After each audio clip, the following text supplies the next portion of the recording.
Hello everybody and welcome, I am Boom, and today we're gonna see how I would do at completing Pokemon FireRed with only an Exeggcute. Overall, we've had a string of runs with pretty decent Pokemon considering the evolutions, the fossil Pokemon, the Gengar, and even some more, and if you look at Exeggcute, well, it's far from decent. The stats are pretty poor, and rather than starting off with any kind of special attack, which is our better stat, we have nothing but physical attacks starting out. On top of that, the moveset we have to begin with is Uproar, which locks us into an attack, and Barrage, which has horrible accuracy, and if you look at our level up moveset, it isn't getting any better. We go ahead and give the rival a Charmander, since that'll likely be the hardest for us to fight. Between it having access to fire moves and powerful flying moves, our work is probably going to be cut out for us. If Venusaur had access to more powerful poison moves, then that could have been an option, but we would also deal super effective damage back to it. Overall, I think this run is doable, but I think we're going to have to be near level 100 before we can even clear the challenge. Anyway, we start with Barrage, then put Charmander to sleep, then use Barrage to take it out the rest of the way to win us the lab battle, and we do level up a little bit between here and Viridian City. The problem is, and I can't believe I didn't think about this, is the fact that Weedle is able to deal super effective damage. It takes us nearly 30 minutes of grinding just to get past the trainers, and we have to make frequent trips to the Poke Center to replenish our PP because Uproar doesn't have many, and Egg Bomb misses so often. When we double back and fight the rival, there isn't a whole lot to cover. Pidgey opens with Sand Attack, and we start with Uproar to take it out pretty quickly. After that, when the Charmander is out, we use Reflect, and then go on an Uproar Rampage once more to win the battle. By the time we make it back to Pewter City and Brock, we've learned probably the move that's going to keep us alive for a good portion of the run, Leech Seed. While the accuracy isn't 100% because why would it be, it does grant us a little bit of power back with every passing turn. So when Geodude comes out, we immediately start by using Hypnosis on it and then using Leech Seed. From there, we can wail on it with Barrage when it does actually hit. Geodude likes to spend every other turn attacking, and then the other turn using Defense Curl, while Leech Seed bypasses that, so it doesn't take long to take it out, and we're actually at full health on top of that.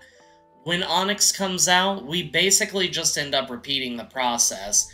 We Leech Seed, then put it to sleep, then wail on it. It wakes up and lands a Tackle before we put it back to sleep, and after that, it's a simple battle, and we end up taking a first try victory, though this battle did seem to drag on forever. Slugging our way through Mount Moon, we actually end up having some trouble getting through. We're able to avoid some of the battles, but the Fossil Maniac actually provides a lot of trouble for us. It takes about 5 or 6 tries due to the poison damage that ticks up against us. From there, we go ahead and go against Misty and try it first. Given the fact that we have a type advantage, it should be easy, right? Right? Wrong. But let's not get too ahead of ourselves. With fighting Misty, we're going to attempt the same strategy that we used when fighting Brock. We Leech Seed the Staryu and then put it to sleep, then use Confusion. We end up being able to take it down pretty easily, and then it's time for Starmie. Despite us having the type advantage, Water Pulse still hits us hard. We do Leech Seed it and put it to sleep, and we attempt Confusion to at least test damage, but it's pitiful. From there, we switch to Barrage and try to whittle it down, but all too soon, Starmie wakes up, and it only takes 2 Water Pulses to actually knock us out. From there, it takes about a dozen different attempts, but I feel like as long as we can get the luck to line properly, we can probably win at this level. With Staryu, the battle is the exact same. We seed it, put it to sleep, and then we can pretty easily take it out with Confusion. Then with Starmie out, we can seed it, put it to sleep, and start the process all over. We can then whittle it all the way down to red, and it does wake up, but we put it back to sleep. It wakes up again, and we get all the way down to 12 HP with 2 Water Pulses, and we get confused. Somehow, though, we push past both the Confusion and the Horrid Accuracy to nail it with a final Egg Bomb and take it down to win the battle. And that took a lot more time than I thought it would. After that, it's time to face the rival on the bridge, and I won't bother recapping too much of this battle for the sake of time and not wanting to bore you all. Pidgeotto likes to open up with Sand Attack and wreck our accuracy, and then from there it just keeps using Gust. On the off chance we don't get Sand Attacked into Oblivion and we can put it to sleep and heal up, Charmander is able to take us out immediately afterwards. This time though, unfortunately, I don't have a choice but to level up. With Misty, one hit didn't mean death, but with Charmander ready to burn our hopes and dreams to the ground, it's pretty much necessary. And you can see here, even at level 23, we're still getting demolished. Between a semi-evolved Pokemon and a Charmander, we're too worn down by the time we get to Rattata, if we even manage to make it that far. At level 25, we take Pidgeotto to half with Confusion and get hit with Sand Attack, but push past that to take it down next turn. With Charmander, we take it below half as it uses Ember, but doesn't one-shot us anymore, so we can then take it out next turn as well. With Rattata, it hits with Quick Attack, it hits again, and then we take it down with a Confusion. For Abra, it kind of slipped my mind that he can't do anything, and he's the last Pokemon, so we play way too cautiously by seeding him and then taking him out, but we do end up taking the victory, and that allows us to finally move on. From there, and for the first time in what feels like a long time, we actually end up battling almost every additional trainer that we can, from the route above to the route below, and even on the SSN. That does allow us to get some additional items that we may sell for vitamins later. While I do use rare candies, I generally do try to level up on trainers given the IV difference, though admittedly I don't know enough about that to do it effectively. So if someone wants to explain that in the comments, if I'm helping or hurting myself, I'd appreciate it. Also, if you like this kind of content and my suffering, make sure to hit the like and subscribe buttons for more content like this and more suffering like this. Rival time. The Pidgeotto goes to half to Confusion and then hits a weak Gust before going down. Charmeleon goes below half and then only uses Smokescreen for some reason before another Confusion takes it down. Raticate, we hit to yellow, it retaliates with a weak Hyper Fang before Confusion takes it out. Last is Kadabra and it misses Disable, but we thankfully don't miss Barrage and we do take it out for the win. That allows us to rub the captain's back, then go to Surge's gym, and get the trash can puzzle. First try. Thank you. Your applause is appreciated, but certainly not necessary. Surge opens up with Voltorb and hits a soft Shockwave as we take it to yellow with Confusion. We get hit with another soft Shockwave and then manage to take it down. Pikachu is a one-shot that's just one extra turn. We can avoid paralysis, so I'm not going to complain. Last up is Raichu, and we unsurprisingly get paralyzed and spin the turn that way. Raichu double teams, but we manage to push past that and paralysis to Leech Seed it, so at least we'll be able to deal some form of damage. From there, we spend a lot of turns missing and spend some paralyzed, but we are getting plenty of HP back due to Leech Seed, and the fact that Raichu honestly can't deal too much damage. It does end up going to red and getting healed up, but we can actually land a Confusion to take it down a bit quicker. Eventually, the Leech Seed is what takes it down, and we can win the battle and move on through the cave. Through the Dark Cave, we have the same problem that we're gonna have wherever we go through any stretch of travel, and that is power points. The thing is, with these moves being weak, physical moves especially, it takes multiple turns to take things down, and with Barrage being horrible accuracy and Uproar locking us in, we actually end up fainting quite a few times before we make it out, and then from there, we go ahead and head straight to Celadon City, because you know how I do things by now if you've been watching this channel. As we leave Celadon and head to Fuchsia, I have to admit, I'm a bit nervous about the upcoming gyms. With Koga, he has Poison types and Explosion, but the Poison types and Poison-type moves are what worries me the most. If they outspeed me, they'll be able to deal pretty massive damage. If I outspeed and am able to one-shot them, then it won't be much of a problem. For Sabrina, she's got pretty speedy Pokemon that would likely attack first, and while their physical defense is frail, so is our attack.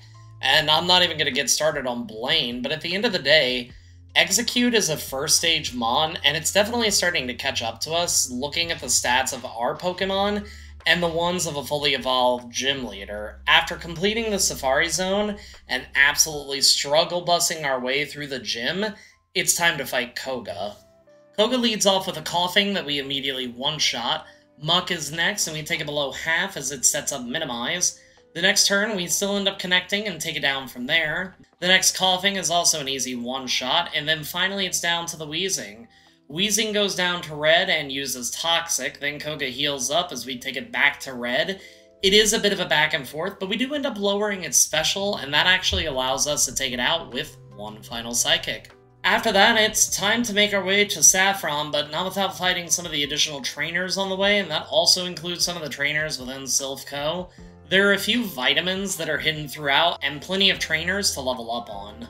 When we first attempt the rival fight, the Pidgeot is absolutely wrecking us with Wing Attack, and it's a 2-shot to take down. By the time we take it down, we have 43 HP, and Gyarados is able to take us down with a Bite and then a Twister, and this was mostly what I was afraid of, because even if we manage to get past these two, there's still a Charizard waiting in the wings with Flamethrower, and it's faster than us as well. And then we try again at level 50, and it actually somehow goes worse. The problem is, we're not quite doing enough damage to the opponent's Pokemon, and we're also getting outsped pretty frequently by a good majority of his team. At level 60, we have a decent strategy with the team. The Pidgeot is still a 2-shot. The Gyarados we put to sleep, seed it, and then get back our missing HP by taking it down, but then Charizard comes out and can immediately take us down. Then, about 10 attempts into level 60, this happens. The Pidgeot is basically the same in the Gyarados. We don't bother Leech Seeding since we have full health and can take it out with still full health remaining. This time, when Charizard comes out, rather than take us down with Flamethrower immediately, it decides to use 2 smoke screens until we put it to sleep. When we put it to sleep, we're able to hit it twice with Psychic to take down the Behemoth. While the opposing Exeggcute we can take to mid-yellow, it does use Stun Spore. It takes a few turns between missing and paralysis, but we do finally take it down. Alakazam sets up Future Sight, and we hit it with Psychic, and then it sets up Calm Mind. Once again, we spend some turns paralyzed as we get whittled down some before finally it too goes down to win us the battle. After that, I hope the Giovanni fight is kinder for us. With Nidorino, it's a 1-shot to Psychic, and then Nidoqueen comes out. We could take it to red, but it only uses Tail Whip before we take it out. Kangaskhan is next, and Psychic takes it below half as it only uses Rage, arguably the worst move in the game, before also going down. Last up is Rhyhorn, who goes down pretty easily, and that wins us the battle. Now, before I get any questions asking why I'm keeping Leech Seed in favor of Giga Drain, the answer is pretty simple. Giga Drain has far less power points than what Leech Seed does. Leech Seed guarantees healing each turn after landing, while Giga Drain only allows me to have it for however many turns I use it. In the long run, because I did attempt some battles with it, Leech Seed has actually been better to work around the opponent's potential potions rather than what Giga Drain does. But let's go ahead and see how we do against Sabrina. Sabrina leads with a Kadabra, who we actually take out in a single turn. With Venomoth, we could take it out in 1 turn, but I think that's because of the critical hit, or maybe not, I don't know. Next up is Mr. Mime, but we also managed to take it out in a single return, and then last is Alakazam. Alakazam outspeeds us, because of course it does, and hits us with a pretty decent Psychic before we retaliate with Return and knock it down to win the badge. Now we have to go against someone who I am absolutely sure that we won't be able to win first try. And depending on how much damage is done, possibly not even at our current level. Blaine. Blaine first sends out Growlithe, and we actually end up taking it down in 1 shot, which I wasn't expecting. Ponyta's up next, and surprisingly, we actually end up outspeeding it as well, and taking it out in 1 shot. With that, Rapidash is next, and we take it all the way to yellow, but it retaliates with Fire Blast, and that takes us down to 30 HP. But we do outspeed and can take it down next turn. Surprisingly, with Arcanine, we actually take a pretty decent chunk of health away from it before we go down to Bite. But that gives me an idea, because I'll be honest, I didn't think that we would outspeed the Rapidash and the Arcanine even with our current level. With the winning attempt, there isn't much to cover, because I'm sure by now you know our strategy. The Growlithe and the Ponyta are a 1-shot, and when the Rapidash comes out, we put it to sleep. With our current level, we take it low yellow, typically prompting a heal, and can take it down without being hurt. When Arcanine comes out, we put it to sleep, and then with 2 Psychics, we're able to take it down as well, and that wins the battle. With one more gym and the Elite Four to go, I have to admit this is not going as well as I had hoped. If it were an evolved Pokemon, it wouldn't be bad due to the bulk, but with the pre-Evo being as weak as it is, well, I have a feeling that Giovanni will be our last easy fight, and I'm fairly certain this moveset is what's going to get us through the Elite Four. With Giovanni, this is a battle where if you'd blink, you'd miss it. We're able to go through his entire team, one-shotting each one with Psychic. Now, if I'm being honest, that's probably going to be the last time you see us one-shotting anybody, but who knows. Let's go ahead and see how we do against the rival. With Pidgeot, it hits us with Wing Attack and we put it to sleep, and then Leech Seed it. We hit it with Return and gain back some HP while it snoozes before taking it out with Psychic. Up next is Charizard, and it immediately outspeeds us and takes us out with Flamethrower.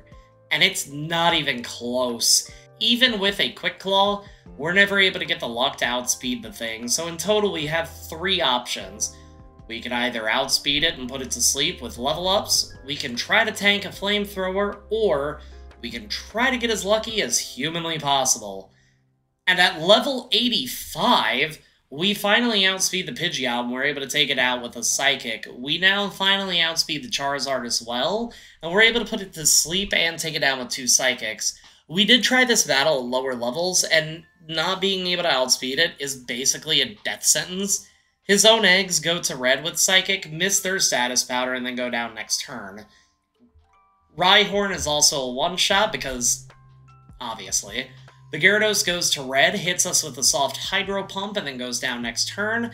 Last is Alakazam, and 2 Psychics take it down, and with that, it's time to finally move on. That battle was probably one of the hardest that I've had to do in a run for a long time. The fact that we're going to the Elite Four and we're at level 85 is kind of concerning. We have a 15-level grace period, and if we can't beat it then I have to rely on Double Team. I don't think it'll quite be that bad, but I also didn't think the eggs would be trying this hard as well. Also, again, I hope you've been enjoying this video. I've updated on how I've been doing my editing to try to get the video to sync up a little bit better with the audio, and I've also been trying to make my thumbnails a bit better quality as well, so hopefully y'all notice and I'm not just talking to the wind. With that all out of the way though, it's time to try our hand against Lorelei. With Dugong, we open up by putting the Dugong to sleep, and we're able to take it down in 2 Psychics.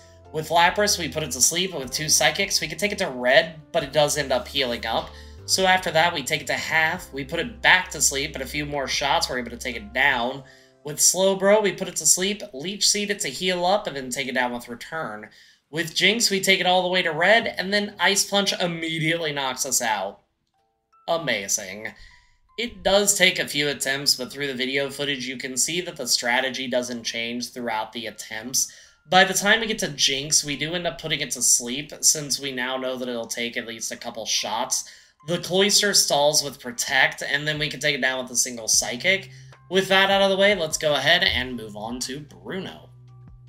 Now, given the fact that we had to level up against the rival so much, Bruno is absolutely no match for us. The Onix have terrible special defense, and the fighting types we are super effective against, so it's a one-shot sweep through the entirety of this battle, which, after the trouble we faced with Lorelei, I won't complain. Now it's time to fight Agatha, and I have a feeling that I know that it'll go about the same way given our type advantage, and yeah, that's 100% how it goes, but that's going to be the last of the easy battles. We don't have any type of advantage going up to the last 2, and I think I've kind of spoiled myself with the evolutions and how low a level they're able to get through, because this is rough. Let's face Lance. With the Gyarados, it knows Dragon Rage, which is 40 HP at a time, so we put it to sleep, Leech Seed it, take it to about half with Return, and then finish it off with Psychic. With Aerodactyl, it definitely outspeeds us as it hits us with Wing Attack, and we miss Sleep Powder, getting hit again before putting it to sleep and seeding it to get some passive health. We do take it to red, but sadly Lance heals up and wakes it up. We end up putting it back to sleep, and a few turns later, we take it out. With the Dragonite, we put it to sleep, seed it, and hit it with Return. It does wake up and nail us directly in our stupid faces with Hyper Beam, but we put the sleepy brain back to bed, and we take it out a few turns later. With the first Dragonair, we put it to sleep and it wakes up, so we put it to sleep again and seed it. From there, we're having a bit of a back and forth as it hits us with Outrage before going down. The second Dragonair, we get Thunder Waved by and take it to red. We spin back-to-back turns paralyzed, getting dropped to 2 HP before breaking through and barely managing to take it out on a first try victory. With the final rival battle, we miss our first sleep powder, but land the second, and then take it to yellow with 1 psychic before knocking it out next turn. With the Gyarados, it's the same sleep, seed, and beatdown strategy, but we knock it to red and it heals up. We then crit our attack and the Leech Seed takes it out. Next up is Charizard, who without a second thought outspeeds and demolishes us. We do end up leveling up again, and it's time we try at level 94, and the Pidgeot and the Gyarados go exactly the same. But guess what? So does the Charizard. So for the first time in what feels like forever, we actually end up having to black out. Even on the attempts that Fire Blast misses, we're not able to take it out in time to be able to win the battle, so we do something that I haven't done in a while. We give up, but not for long. We give up long enough so we can go around and grab any remaining elixirs, ethers that we can, because unfortunately, I think to even stand a chance, we're going to have to be at level 100 if we want this to happen at least somewhat consistently. So after backtracking, with the exception of Lance, we steamroll our way through the Elite Four and find ourselves at the rival once more, leveling up the remaining way and trying again. At level 100, we put the Pidgeot to sleep as it hits us with Aerial Ace. We take it back to red and it gets healed up, and then we put it to sleep and Leech Seed it to get our health back. From there, a Return and Psychic are enough to take it down. With Gyarados, we put it to sleep, and then 2 Psychics are enough to take it out. With our level, we finally outspeed Charizard, put it to sleep, seed it, use Psychic once, twice, the Berry heals it out of healing range, and a third lets us take it down. With Alakazam, it hits us with 2 Psychic attacks, but with 2 returns, we're able to take it down without too much of an issue. After that, it's a Rhydon, who goes down to an easy one-shot. Last up is Exeggcute, and it's a bit of a back and forth. Since we avoided the healing for the final part of the battle, he keeps bringing his Pokemon back up to full, but between good luck with Sleep Powder, Psychic, and Return, we do finally take it out to win the battle and the run. I'm gonna be entirely honest, this run was so much harder than I thought it was gonna be. There were a couple easy parts here and there, but for the most part, relying on Sleep Powder is gonna be a winning strategy, especially for Pokemon like this. The moveset was alright, but it's a win, and I can't complain. I'm currently working on 3 different runs right now, one being a Mew quote-unquote challenge, a Chikorita run in FireRed because this poor vegetable got an unfortunate generation to be released in, and then the last run I'm currently working on is an Absol run in Pokemon Emerald. At the end of the day, I hope you've been enjoying these runs because I have, and the channel growth has been phenomenal. As a quick wrap-up, make sure to check out my shorts that I've been posting. I've been gearing them towards Pokemon and Legos, but we're going through every single Pokemon in under 60 seconds and doing a brief review and placing them into a tier. But, as always, if you liked the video, even if you didn't like the video, hit the like and subscribe button because it really does help me out. And until next time, everybody, peace out.